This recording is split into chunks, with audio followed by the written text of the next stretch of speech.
Video ini adalah bagian ketiga dari 3 seri tentang bedah manajemen pemasaran Nike. Di bagian ketiga ini, kita akan melanjutkan tentang strategi positioning Nike yang menjadikan Nike mampu dominasi segmen khalayak umum non-atlet, di mana itu bisa tercapai setelah Nike berhasil menjual mimpi dan menjadikan aktivitas olahraga lari sebagai kebiasaan masyarakat di Amerika waktu itu. Jika Anda belum menyimak video pertama tentang strategi segmentasi dan targeting Nike dan video kedua tentang strategi positioning Nike dalam menciptakan kategori produk baru, maka link bisa Anda lihat di bagian deskripsi. Sebelum kita mulai, jika Anda ingin mendapatkan video pembelajaran bisnis berikutnya, jangan lupa untuk klik tombol subscribe dan aktifkan loncengnya. Sebelum kita lanjutkan lebih jauh, perlu kemudian kita ingat lagi bahwa prinsip dari marketing adalah tidak untuk sekedar menjual fitur dari suatu produk. Ingat tentang prinsip dasar positioning, ini bukan cuma sekedar menawarkan pemecahan masalah, tapi juga membantu meningkatkan image diri dan memberikan sensor stimulasi kognitif. Nah, kita sekarang bicara bagaimana Nike bisa menjadi juara pada target segmen khalayak umum, mereka yang bukan atlet. Dan Nike melakukannya dengan cara membentuk kebiasaan baru, yakni menjadikan aktivitas lari yang awalnya hanya dilakukan oleh para atlet menjadi aktivitas yang lumrah dilakukan di keseharian oleh orang-orang biasa. Maksudnya bagaimana? Jadi dulu itu aktivitas olahraga lari itu sebenarnya tidaklah sepopuler yang sekarang ini. Yang namanya lari, olahraga lari ya, itu adalah apa yang hanya dilakukan oleh atlet. Ketika yang melakukan bukan atlet di keseharian gitu, itu udah bukan kewajaran. Dan inilah kemudian jadi terobosan yang dilakukan oleh Nike. Karena mereka kemudian membuat sepatu yang tidak lantas didesain khusus untuk digunakan di lapangan. Kalau semisal sepatu Puma saat mensponsor John Carlos di Olimpiade tahun 68, maka sepatu yang dirancang untuk Carlos itu adalah sepatu yang khusus dipakai di track. Jadi sepatu lari yang di bagian bawahnya itu ada gerigi-gerigi cengkraman kayak gigi piranha itu yang bisa mencengkram dengan erat di track lari. Dan itu bukanlah sepatu yang bisa digunakan di selain track lari. Tapi yang dibuat Nike ini berbeda. Ini sepatu yang bisa dipakai oleh kebanyakan orang. Nah, sekarang PR-nya adalah bagaimana membuat orang-orang itu mau menggunakan sepatunya untuk keseharian. Untuk menjadikan lari ini di aktivitas yang lumrah dilakukan oleh orang umum, maka Nike menyentuh sisi emosi dari orang-orang dengan menanamkan ketidakpuasan dari diri mereka atas kondisi yang tidak sehat, yang kegemukan, yang kondisi fisiknya semakin melemah seiring bertambahnya usia, termasuk mereka yang mungkin dibully karena berat badannya. Sehingga Nike kemudian mengasosiasikan mereknya dengan semangat untuk berubah, keinginan untuk menjadi lebih sehat, lebih kuat dan perkasa, menembus batas-batas kemampuan diri, mendapatkan pengakuan dari orang lain, berhenti menyalahkan diri sendiri, berani bertindak, berani mengambil risiko, bangga dengan kehebatan diri sendiri, menjadi penentang status quo, menjadi orang yang tidak ragu-ragu dalam melangkah. Orang-orang kemudian segera langsung lakukan. Just do it.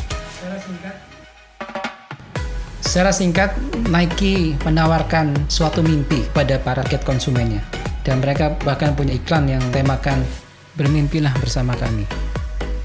Maka dari sisi pemecahan masalah suatu brand, apa yang kemudian konsumen bisa ekspektasikan terhadap suatu brand, Nike menawarkan pemecahan masalah yang itu bahkan tidak secara langsung terkait dengan kualitas dari produk sepatunya. Karena solusi yang diberikan adalah bagaimana membuat orang-orang bisa muncul menjadi juara, bisa menemukan kehebatannya, bisa terentas dari keminderan dirinya.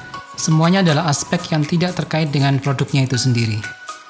Karena orang-orang itu sebenarnya tidak membeli produk. Apa yang mereka beli adalah benefit atau manfaat apa yang pengaruhnya pada kehidupan mereka dari produk yang dijual.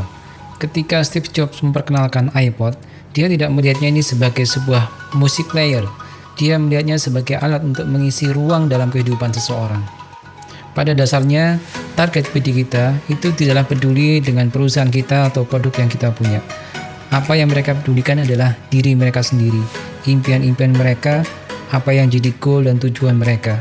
Sehingga yang perlu kita lakukan sebagai produsen adalah membantu mereka untuk mencapai impian itu.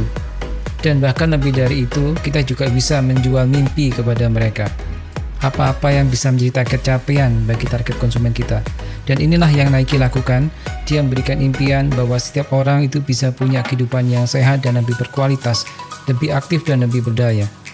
Dan sejalan dengan terbangunnya asosiasi yang kuat antara sepatu dan identitas diri, maka Nike pun mulai tambah masuk ke sisi fashion, menjadikan sepatu sebagai bagian dari fashion.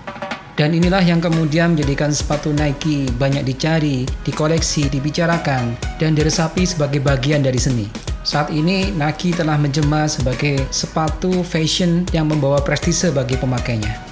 Dalam perspektif lain, kita bisa mengatakan bahwa Nike menggunakan strategi pesan Hero Brand Mastery, yang mana Nike berusaha membangun keahlian, kepakaran, mastery seseorang untuk meningkatkan kualitas hidupnya, untuk menjemahkan seseorang menjadi lebih hebat, menjadi powerful dan lebih kompeten, dan membantu seorang mengangkat cita dirinya, menunjukkan eksistensinya dengan tindakan-tindakan yang berani dan tanpa keraguan.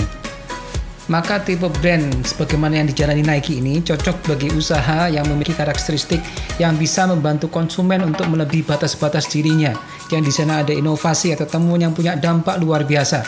Dan kemudian juga ketika ada kompetitor yang jelas-jelas ingin dikalahkan, dan ketika perusahaannya masih menjadi perusahaan underdog dan ingin memenangkan kompetisi.